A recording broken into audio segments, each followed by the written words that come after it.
This exercise works all muscles of your lower body.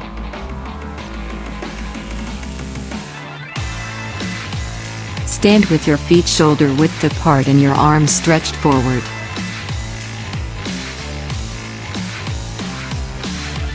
Lower your body until your thighs are parallel to the floor.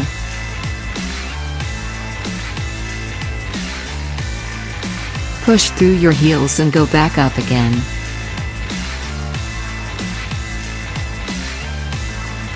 Keep your core tight.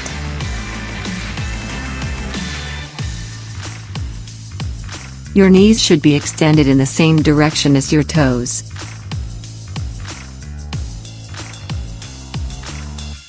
Squeeze your glutes when you go up.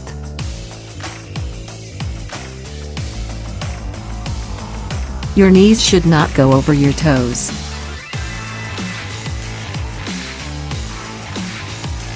Inhale when you go down, and exhale when you go up.